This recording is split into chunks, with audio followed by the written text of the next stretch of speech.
choosing your exit strategy. So hopefully we've addressed the valuation component where you're going to get top dollar for your business. So what does that actually look like? What's your strategy? So to Faith's point, I think planning early is going to be really, really key. So is it going to be a third party sell? Do you have competitors that might be interested? Do you have financial companies like private equity groups that are going to be competitive in bidding? Do you have a family member, a child, a cousin, a distant family friend that might be interested, or even your employees through an ESOP? Those can all be very, very interesting. The key is with each of those is that you plan far in advance of this. And I think all too often people think, hey, as soon as I sell my business, I want to be done. But they haven't done any of the requisite work to make sure that their business can function without them. So do you have other people that clients will call? Do you have a business? Do you have things in your mind, intellectual property that you haven't shared? And if so, that's going to be a detriment to you selling your business. One of the best pieces of advice that I've heard from an investment banker is if you want to see if your business it has a succession plan, go take 2 or 3 weeks of vacation and see how folks do. And wherever there's fires that you have to put out when you get back home is what you need to address in your succession plan. So I think that's really, really key.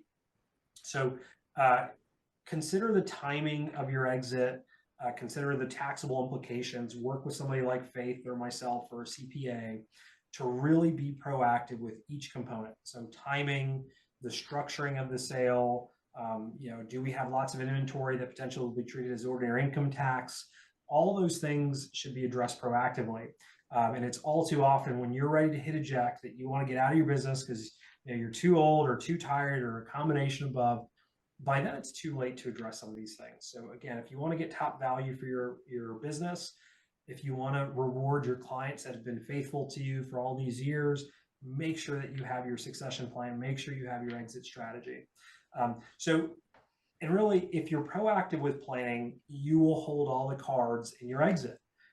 If you have been proactive and you want to get out of business very quickly, you can probably do that.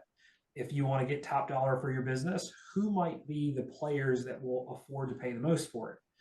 If you want to retain your clients, what buyer will do the best job of servicing my clients in a manner in which is consummate with what I've done? So each of these considerations should be delineated in a plan, and you should really be proactive.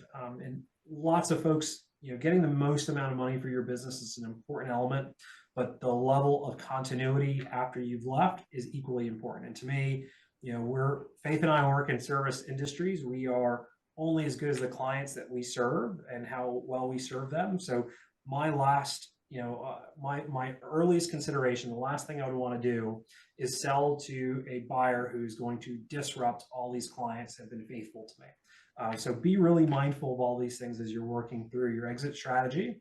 And if you're early enough and you plan well enough, you can have your cake and eat it too with a lot of these points.